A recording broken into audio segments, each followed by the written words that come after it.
Donat susu gebu. Menikmati donat yang lembut, yang creamy, yang cuma bergula macam ni dan tak ada topping yang pelik-pelik, memang menjadi kegemaran saya, kawan-kawan.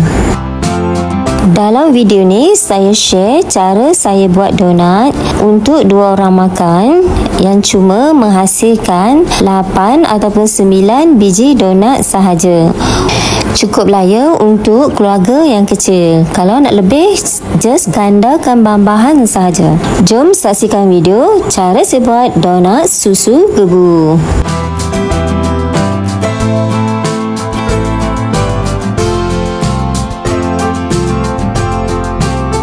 Dalam satu mangkuk yang besar, saya masukkan tepung gandum, susu tepung dan juga yeast.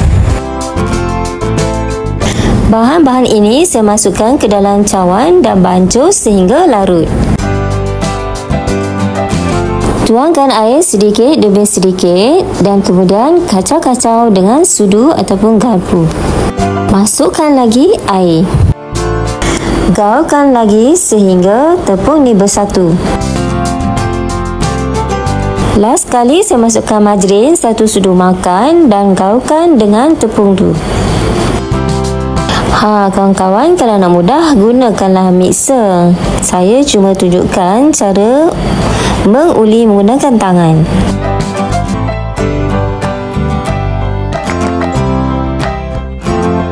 Inilah hasilnya, dah siap dough donat.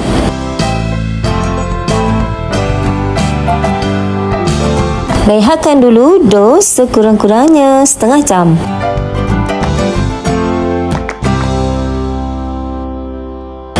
Okey, setelah setengah jam, dough kita pun semakin mengembang.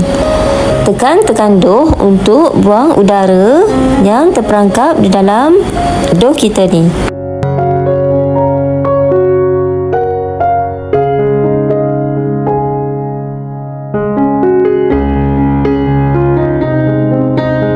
Sapukan permukaan cawan dengan sedikit minyak. Dan kemudian tekaplah menggunakan cawan tu dan dapatlah kita bentuk bulat yang seragam.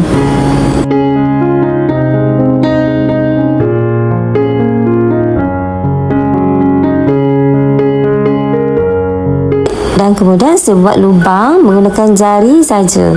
Okey, bila kita nak goreng donat tu, kita besarkan lagi lubang dengan menggunakan jari, buat roller coaster macam ni. Bila minyak tu dah panas, masukkanlah donat satu persatu. Gunakan api yang sederhana besar. Sukat susu tepung dan juga gula tu sama banyak.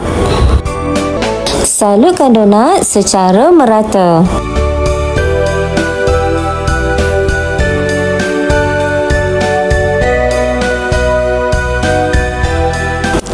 Amboi, dah tak sabar ni kawan. So yummy.